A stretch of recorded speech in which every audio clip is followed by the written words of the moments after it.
African Ascent, your premier television program that caters to the interests, needs, passions of my adoring viewers, who are now increasingly approaching the magical number of 1 million or so, brings to you for the first time a childhood friend, a colleague, an extremely diligent individual whose name is Kassahun Checole, who considers himself, and quite rightly, as Eritrean by birth. And in contrast to me, although I grew up with him and have known him since the age of 10, I suppose, although I am an Eritrean by birth, I had decided to become an Ethiopian by choice, whereas he stuck to the self-identification that he chose, namely that he's consistently both an Eritrean by birth and also an Eritrean by choice. Among numerous things, Kassahun Checole, at one point in his life, was a professor, very much like me, at two major universities in the US, in which he taught sociology and African studies, first at Rutgers University for 5 years, I believe, 7 years rather. And then he also taught at Colegio de Mexico, a famous universal college, which is also a host of think tanks, in which he worked for 5 years. Then he decides, upon careful reflection, he was always reflective during all the time that I have known him, he decided to venture and become a publisher, which he did, for which he qualified himself by becoming an ABD. Then moving forward, in 1983 and subsequently in 1985, Kassahun Checole finds two impressive presses, Africa World Press and the Red Sea Press.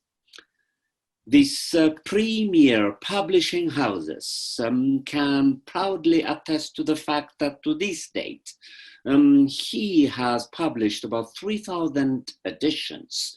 And as of now, going forward, he intends to publish 100 titles per day. His books, if you were to go to Africa World Press, are, among other things, known for their glowing stylistic presence. They simply look attractive. For example, the last book that he did for me, entitled Conversations with Cornel West, is a book that you would immediately fall in love with, precisely because of the looks that he has cultivated on it. Africa World Press proudly reports that it has published luminaries, too many to mention, of which I would like to mention Basil Davidson, the famous historian, among many, many others. Basil Davidson is one, Robert Allen is another one, Molefi Asante is another one, then the famous Kenyan novelist and thinker Ngugi is another one, and Kassahun is quite generous to us because he has also listed Cornel West and me as his recent luminary publishers. African Ascent is honored and proud and thrilled and prepared to have a sustained conversation with Kassahun Checole, the founder and publisher of a premier publishing house that I would like to dub is the publishing house for the African/Black world. Welcome to African Ascent, Mr. Checole. Thank you, Tedros. This is a very dear thing for me to be conversing with you, my childhood friend, my political interlocutor, my intellectual engaged person, that I much admire. So it is a pleasure to get back to where we used to be. And that is every day, every week, we discuss the hot topics of our region, of the world, of Africa.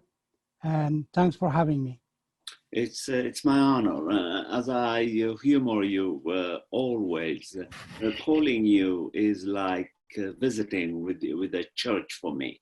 My day starts around 9 o'clock with a conversation with my best friend and my colleague and my friend Kassahun Checole. And sometimes I call him 3, 4 times a day, if you can believe it. And he never fails to acknowledge my numerous calls, no matter how busy he is. He has always been extremely well-mannered, very well polished. So I'm not surprised that he has become this distinguished publisher that he is. So our first conversation, I think, should be why Africa World Press, Kassahun? You were a professor like me. Then you decided to qualify yourself by way of getting the ABD to become a publisher. And then you gave the publishing house this tantalizing name, Africa World Press, and also Red Sea Press, 1983, and subsequently 1985. Why Africa World Press? The answer, Tedros, is very simple. During my teaching days, I realized that there is a dearth of material about Africa and Africans all over the world. And what was available was not truthful, was not told in sincerity, misinformed quite a bit on the history, politics, and social life of Africa. That is because most of our life, in the last 400-500 in particular, our story has been told by other friends who do not always mean well, but they did write the history of Africa from their own perspective. When I was teaching in Mexico, I was inspired by the Mexicans' ability to tell their own story in their own language. That really touched me. I said, why shouldn't we have publishers in Africa, around the world, that also tells their own story from their own perspective? As you know, knowledge is always testable, it's practicable, it is quite expansive. It's not limited to any one group of people. It's not limited to any one race of people. It is there, out there. Knowledge to be gained, knowledge to be dispensed. And Africa has done its share of gaining, dispensing, producing. It continues still doing that. So the major question that came to my mind is, why couldn't we join the world of thought, the world of analyzing the world, and particularly analyzing and understanding our own realities through our own perspective? A lot of people think, well, isn't that very limiting? Are you only saying only Africans can write African history? That will be far, far from the truth. Any person of any linguistic or ethnic background can write about Africa. The main issue is from what perspective do they write? Are they writing from an African perspective? In other words, supporting the vision, the past and present of Africa, similar to what people like Basil Davidson did. He didn't have to be an African to tell the true story of Africa, both its past and its present. That is the kind of people that I want to publish, not necessarily exclusively only of African descent people. So that really pushed me to a point where I have to start a publishing house. As you said correctly, I abandoned my dissertation and I get engaged fully in the publishing industry, perhaps foolishly, but definitely daringly. And I have survived the last 37, 38 years. Incredible. As a matter of fact, surviving for 37 years, when you are surrounded by a plethora of highly visible, powerful European slash American publishing houses as a publisher of African themes, African topics, African concerns, must have been one of the most difficult tasks he could have possibly undertaken. I'm thinking in terms of the power of Cambridge University Press, Oxford University Press, Heinemann in particular, which, as you know, took it upon itself and developed this highly successful series, I think, that were given to Achebe, who in turn did an extraordinary work of soliciting and publishing African writers. And then comes Checole, the Eritrean, who is now going to go head to head with Heinemann and publish African authors and non-African authors such as Basil Davidson on African themes. This must have been quite a task. I'm sure that you must not have been sleeping more than 2-3 hours to produce this 3,000 editions that you did. At one point in time, I think, you were publishing 100, if not 200 titles a year. Our late friend, Abiola Irele, once told me, I don't know how your friend Checole manages to produce all these titles.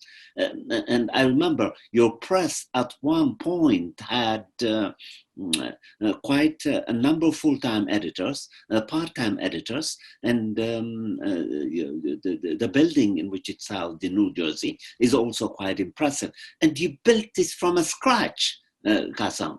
I must tell you, not because you're my friend, but professionally, I'm truly impressed by what you have achieved.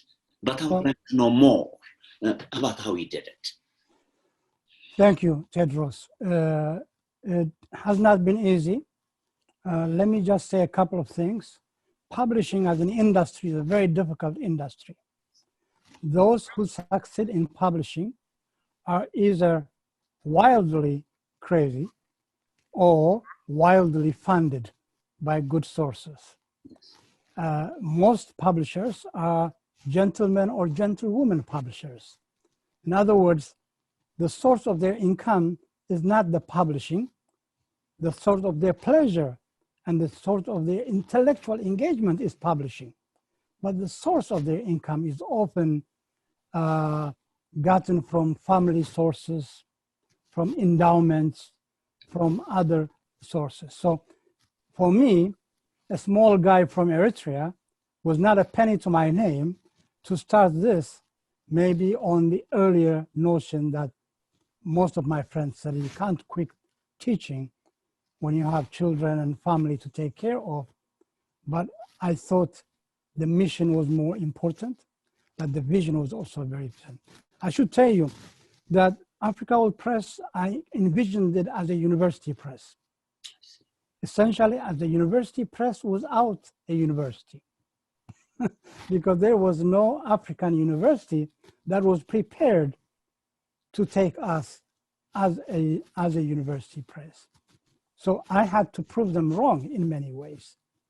In the United States, you have excellent publishers like Harvard University Press, like Rutgers University Press, and others who have played a significant role in producing knowledge or outputting knowledge to the rest of the world. But if you look back, being linked to a university has its benefits. And that is at least, if nothing else, your rent is paid. If nothing else, your telephone bill is paid. Okay, so that linkage was very critical. To this date, I haven't found a single African university that would say, yes, we can house you.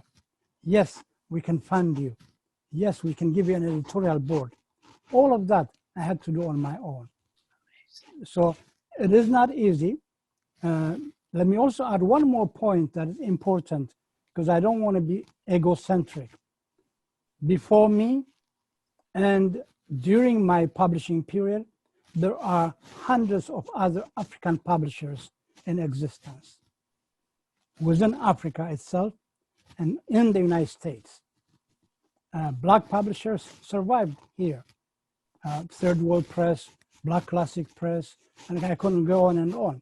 In Africa, you have wonderful publishers in Nigeria, South Africa, East Africa.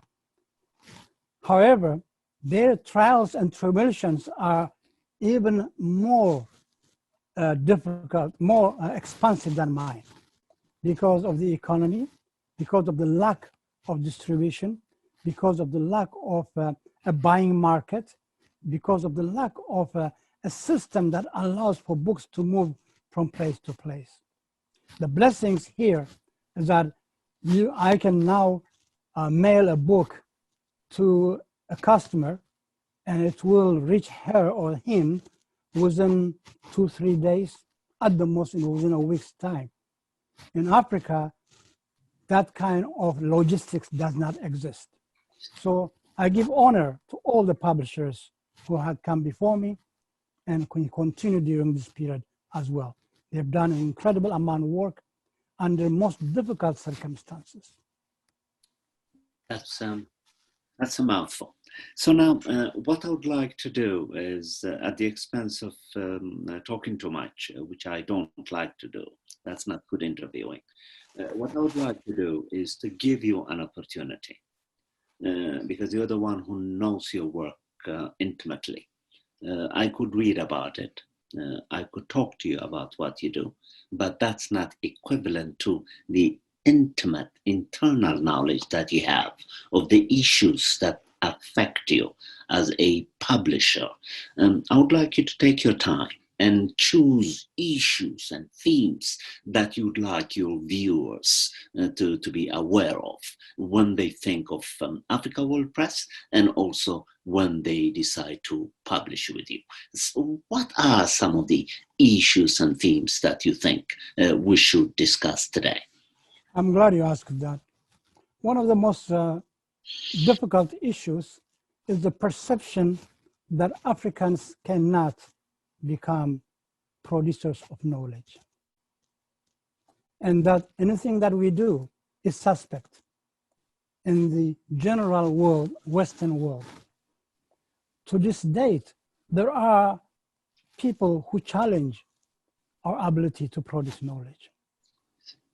There are people who feel perhaps our authors should not be tenured because they publish with Africa World Press as opposed to another university press or other situations.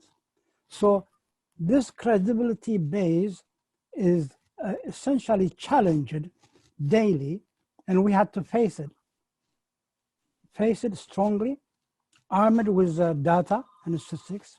When people from the universities who are reviewing tenures, reviewing promotions, ask us, what are the basis for us in, providing these promotions to our faculty because they publish with you?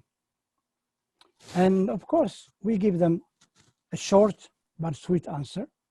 Africa World Press has published Nobel Prize winners, has published over 200-300 number of people who have been tenured because they published with us.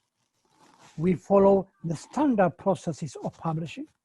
Our books are reviewed in-house and peer-reviewed elsewhere. We have editors, first class, who do a good job in their books. We design and publish our books, design and produce our books in-house from day one. And then we have now expanded to spreading our wings to South Africa, to the UK, even as far as India in terms of production and editorial work. So a lot of times this back and forth is tiring. And sometimes it's better to just ignore it and keep going. But for the sake of our authors, for the sake of their processes of promotion and tenuring, we have to defend ourselves unnecessarily. Do any other independent publishers go through this? I wouldn't doubt it. as being a small publisher is questionable to many of the big faculty people who run the big publishing, the big academic institutions. However, the track record in the long term will prove for itself. And this is my notion. As long as I live, we will continue to publish quality books that will prove all our naysayers wrong. And we do that every day. In your introduction, you mentioned two things. So far, we have published over 3,000 editions. The other is that I wish, as you said, that we were publishing 100 copies a week, but actually, our range has gone from 14 minimum to about 120 books a year through the time. I can say now, right now, we are publishing a minimum of 20 books per quarter of the year. And this goes through all the processes that publishing requires. So it is a process that is vital. You can ask me, how do our co-publishing or our publishing community view us? That will be a different question from how the academia is seeing us. The second challenge is the chances of us getting reviews and recognition by the major publishing houses, the media, what have you. It's very difficult. It's very difficult because if you look at the list of books that are getting reviewed in the New York Review of Books or the New York Times or others, those come from what is called traditional publishing houses. By and large, I'm not saying always, by and large. So for an independent place to say, here I am, I published a good book, please give it a chance, please review it, it's not as easy as it sounds. The fairness is not there. In the United States, we publish hundreds of thousands of books a year, okay? So on the other hand, those reviewers also have tremendous tasks on how to select what to review. I understand that. But I think the challenges are even more when you talk about independent Black publishers, both in Africa and the United States. They're doing a very, very fine job with very difficult times to get the word out for their books. Well, on empirical grounds, at the expense of bragging somehow, which is contrary to my intention, I am very proud for you to have published 6 of my books, which made it possible for me, and I must thank the Transcendent for this triumph, to have tenure at Berklee College of Music as the person who heads the one-man department of philosophy there. And I was recently promoted to a full professor. It also opened another gate for me. I'm also a professor of philosophy in the summer program at Harvard University. So I attest to the fact that the good work that you've done has at least produced someone like me who proudly gave you 6 of my books, 2 of which are a novel and a novella, and 4 of which are hard-hitting philosophical works that were reviewed extensively internationally by some of the greatest philosophers in the field. In addition to the 10 other books that I published with other presses. But around the time that I was hired by Berklee College of Music, as a matter of fact, with the exception of my first 2 books, I think all the books that Berklee must have looked at, because of which it decided to maintain me, were published by you.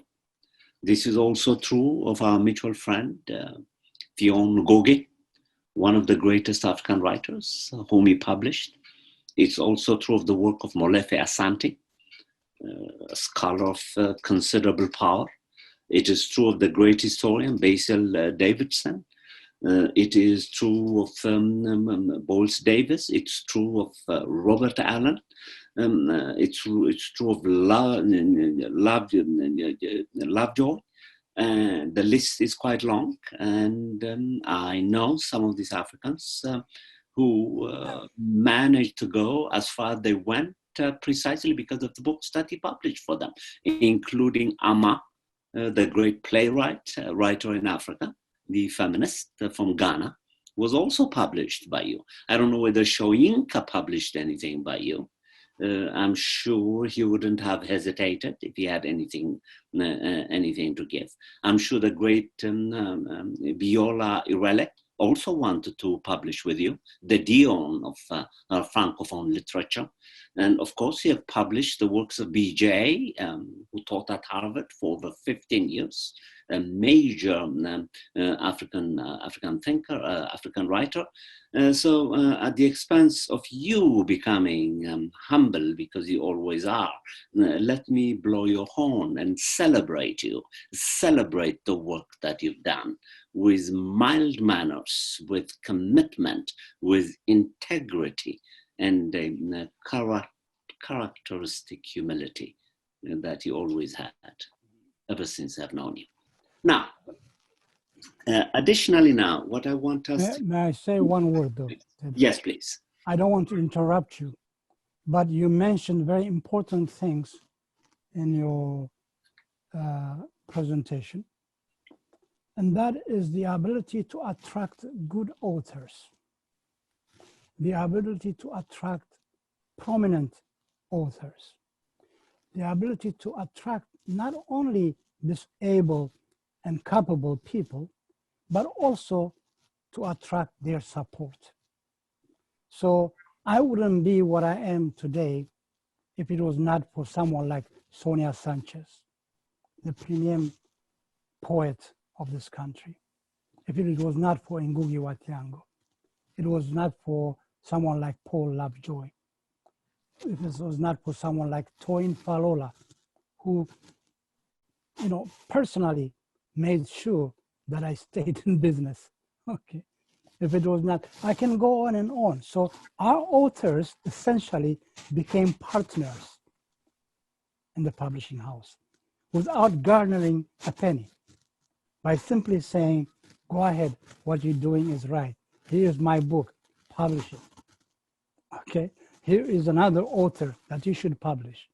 So not only advisory role, but also supportive role. So to be honest, I can't recognize myself only without recognizing our authors who played a significant role. Coming to you, Tedros, it's testament to your own self-identity and self-respect that you always produced quality books. And when I say I will publish your book, you understood the process that we have to go on. And it's just testimony of the work that you do, that you have grown in your career from a lecturer to a professor, assistant, associate, now full professor. All of this are your acclaim, and you deserve it because of the work that you do. So, in short, kind of it requires working with others in order to get to where you are.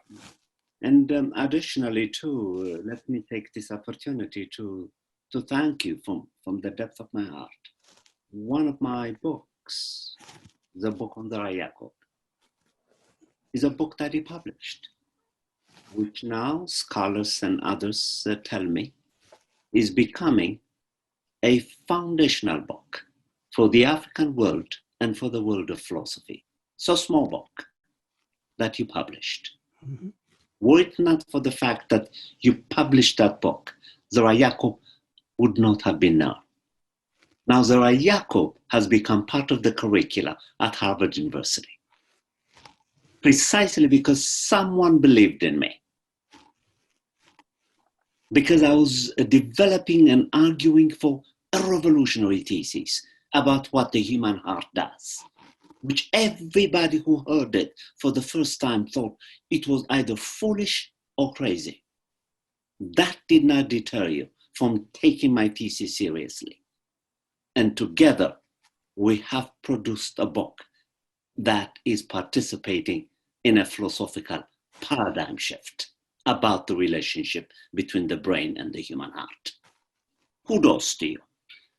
Additionally, the last book that you published, a consequence of your conceptual vision, namely the interviews that I had with Cornel West, very much like the interview that I had with you. It would have never occurred to me, Kassahun, to consider the possibility of these interviews producing a book. You said to me, Tedros, we're going to transcribe this and we're going to produce a book out of this. This too is a product of your conceptual genius. And this book, incidentally, is a book that Cornell told me to my face. He himself, having published about 20 books, is his most favorite. Kudos to you too. We're going to celebrate this book now at Harvard Bookstore. A major achievement. Harvard Bookstore is not an easy place to go to. Well, I just want to contribute something small in our discussion. All that you said is true. Very much appreciate that the significance of publishing the small books that I have copied, which continues after several years, continues to be one of the best-selling titles that we have. And it is important that I also tell you, one of the things I learned in the last 37, 38 years is that you cannot be an island and simply remain isolated as a great publisher or a competent publisher. Publishing is also co-publishing. That is, you have to think about others who become mentors, who become friends, who can share the space. This world is so big, okay? The space of co-publishing becomes very important. So from day one, from Lawrence Hill, who started the Lawrence Hill Company, to Mary and Phillips in Johannesburg, to James Carey for many years, who were a co-publisher, to someone like Christopher Hurst in London. All of these people play a significant role in infusing material to us. We, in turn, providing the material for their countries, for their zones. In publishing, we call this territorial rights. And so we divide this world up in order to inform people with new materials. And so I've been very lucky to find wonderful friends. There is a friend I should mention called Bill Erdmans in the United States, of the famous William Erdmans Publishing House, who met me at Frankfurt Book Fair almost about 30 years ago. And then in California at a book in the US Book Fair. And he said, you are possibly the best thing that I have seen in this book fairs. Simply because Bill, who can see all his white colleagues, suddenly saw one black publisher exhibiting his books. And Bill said, look, you are the best thing I've seen in this place. And it's not because I am cute or I'm doing dynamic things, but he sensed the social responsibility, the role that publishers should have in advocating through their publishing the cause of African people. And by African people, I mean wider than just the continent, because Africa is everywhere, as you know. There is no piece of earth that is not touched by Africa. Biologically, historically, through recent migrations, there is not a single place. So that is why we talk about an African world. a world where Africa exists and prospers and still struggles for equity, for decency, and for recognizing itself as a valuable self that produces knowledge, that shares knowledge, not only from the ancient days, that even the Greeks recognized. And that's why they have to go to Egypt. They have to go everywhere in the world to learn some of the knowledge that they knew was there, as you have said in many of your shows. But also because Africans embody the suffering and the horrible history of the slavery movement that infused in them the desire to respect themselves first and foremost through emancipation of themselves, not just because someone gave them as a gift or some declaration, but by saying, like the Maroons did in the Caribbean, we're here, we're going to stay here, we're going to make something out of this place. So the Africa world is very, very important to recognize. And I hope that the rest of the world continues to share the knowledge that also comes from our part of the world. Additionally, Kassahun, there are those who perpetually complain that the publishing world is dominated by what they call Eurocentrism. Africa World Press, carefully speaking, is a response to that complaint, isn't it? You know, Eurocentrism is a tragedy of our times, because until the slave and colonial era, as I said, Africa was a distinguished continent recognized by knowledge, by productivity, by exchange of ideas. Africans traveled all over the world to obtain knowledge, from China to the present day United States, before even our cousins in Europe thought about the so-called India. Okay, way before that. So, but the experience that we pass through, slavery unites us. It's an experience of suffering, but it's also an experience of learning. So Eurocentrism was developed as part of this ideological drive to justify slavery, colonialism, subjugation, which continues by and large. So brilliant minds thought, well, if we can accept and live with Eurocentrism, why couldn't we develop the ideas of Afrocentricity, for example? So when I met Molefi Asante almost 30 years ago, I welcomed the idea because his ideas were revolutionary for those times. They are common right now among our people. But at that time, not too many people dared to speak about Afrocentricity, the significance of Timbuktu, the significance of the Nile Valley civilization, the significance of the Bantu civilization, the significance of the Sudanic built civilization. None of our colleagues, friends, even relatives could understand those. So Molefi Asante was bold enough to say, there is an Afrocentric thought, okay, based on Ma'at and many other philosophical perspectives that came out of Africa. And I welcomed him with great delight, because you don't have to agree with him to say this is a thought, an idea of its time. All you have to do is accept that there is an alternative perspective, that there is in fact a view that should be recognized by others and by ourselves. Molefi Asante did that. I think he's gone way beyond Afrocentricity, but he's still a great thinker, a great knowledge producer.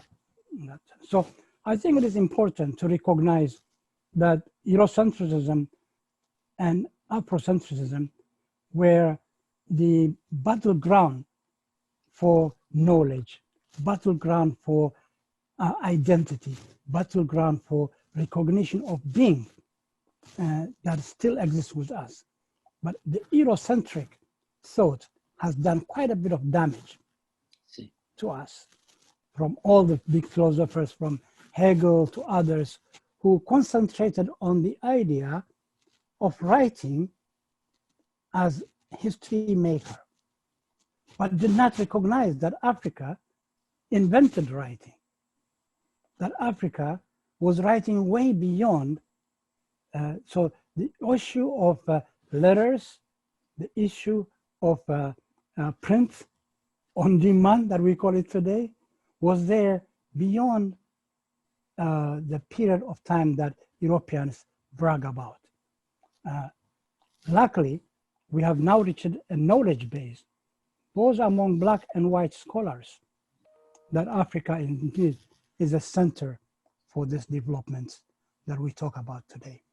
And hopefully, except for small-minded people, our educational systems will also begin to recognize and utilize this knowledge. Okay. Now, let's continue that dialogue and take you in a direction that you may not want to go. If it is not a safe direction, you have the privilege of dodging the question, and I mean it. The question is this. It is my perception that certain dark-skinned but highly established academics at major universities are very suspicious of publishing with Africa World Press, in spite of the reputation that it has established, in spite of the empirically verifiable achievements that it has registered by way of empowering and tenuring individuals like me. There are those who are in visible positions of power who prefer to publish with Cambridge University Press when there is Africa World Press. I have looked at the productions of Cambridge University Press, and as someone who was published with Africa World Press, I see no difference between publishing in either one of these presses. It's like, logically speaking, choosing from A, although you could choose from B. And yet there are those who are not willing to venture in this area. I wonder what your reflections are on this. Yeah. You know, Tedros, this is a very funny situation.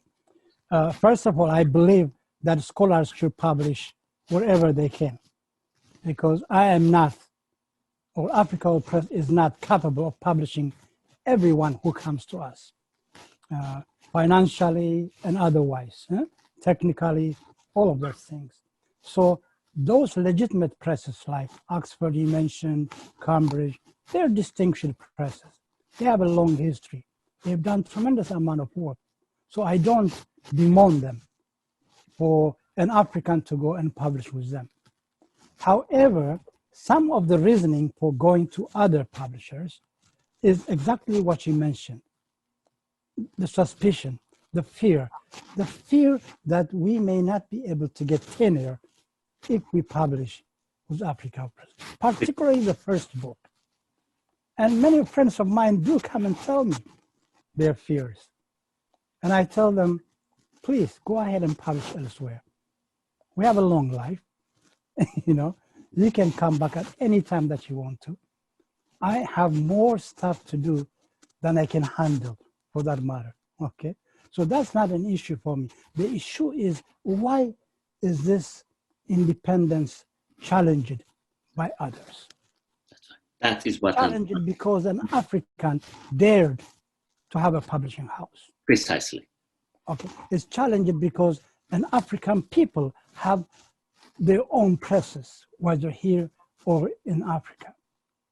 So in the last 20 years in particular, I have built relationships with universities, going as far away as Mexico and Argentina, to as close to me, South Africa, Ethiopia, Nigeria, and so on and so on.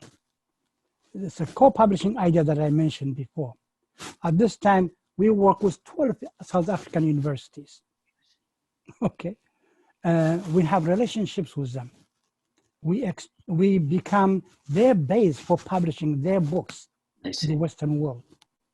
So it gives me great pride to work with someone like UNISA or the Thabo Mbeki Institute in UNISA or University of Johannesburg, which we're trying to get some work done together, or the Free State University, what have you. All these universities see the value of publishing with Africa Press and see that their academicians do have a home here, a home that it will be very well, that they will be very well accepted, nurtured, and their work spread around the world. So that is a critical point. The other thing most of the people who worry about publishing with Africa don't understand is that in the last 37 years, we have done tremendous work in getting our distribution network around the world established. One of the first things I did in the United States in 1985 was establish a distribution center in London. And not too many people know that. So our books are distributed throughout Europe, you know. And as you know, from our relationships, I have tried to do the same thing in Africa. I built a publishing house, a printing house in Eritrea. Of course, for different reasons, it didn't succeed, but we don't. But also with my colleagues in Africa, we built an African publishers network and did every year an annual book fair out of Zimbabwe, Harare, called the Zimbabwe International Book Fair. That was a moment of energizing moment among African publishers, in which they came together to discuss how do we get our books into a global market, but most of all, how do we raise the quality of our products? So we trained each other. We asked other people to show us how it's done. We cooperate with others. So Africans, me included, are always trying to grow and to bring the quality of our products one step higher than it was. So again, time will tell. And all the suspicions, I think, should go by the wayside, primarily because we are doing what we promised to do. Absolutely. Of course, we're going to run out of time. This is only the first interview. I'm going to invite you again to delve deeply into the challenge of the publishing world. I have about 10 minutes left, and I would like you to respond to two questions, important questions. They are the following. The first, it must be quite a challenge, Kassahun, to look at Africa World Press both as a commercial press and also an academic press, because the demands of the first are not necessarily consistent with the demands of the second. The first might be a focus on truth-seeking. The second would have to take into account the question of selling. Tedros, you raised a very important question. When I started publishing Africa World Press, the publishing house, the biggest challenge I had was how do we get our books out into the market, our academic books. Okay, so our cousins in the world simply said, well, your books are good, but who reads Africa? So that became the first challenge for me. Who reads Africa? What are your books going to do on our shelves? Take space? Who will buy them? So I have to answer that challenge. I did that by creating my own distribution company, as well as a publishing house called the Red Sea Press. As you know the Red Sea Press very well, the Red Sea is a body of water that connects a whole lot of cultures, civilizations, societies. and what have you. It is a center where all the learning in that area circulated. So I didn't just say Red Sea because of proprietary issue, but also of political and social issues that are very important. So distribution became critical. And one of the reasons I realized very importantly is all other Black publishers face the same problem. Okay, so by necessity, I became a depository for distribution of many of these publishers. I still do. So not only as a publishing house, we're also a distribution house. That's very vital. So I think the academic quality of African Press continues to grow, but also the distribution part is actually, we make more money financially from the distribution than we do from the publishing. Okay, so one supports the other, and I don't see any problem of that. Incredible. Well, we can go a little bit over time because Patrick Doyle, my incredible studio manager, without whom African Ascent would not be what it is generous. He might give us some extra time. So I would like you to respond to my final question. My final question is an ordinary one. I'm sure you've thought about this very deeply because it's out there. People ask this question. From the fact that the press is called Africa World Press, analytically, one assumes that perhaps it should be housed in the continent of Africa, and yet it is not. The whole conception of Africa world means that I could be in Brazil, I could be in Russia, but preferably I could be in Africa. Okay. The preference point is very important. It's not by choice that Africa World Press is centered in the United States. It is because of the historical factors that were, first of all, brought me to this country. It is because of the tradition that this country, the African part of this country, represents for me. To have met someone like John Henry Clark. The first week that I migrated to the United States, in 1971, and to recognize each other as Africans was a critical point.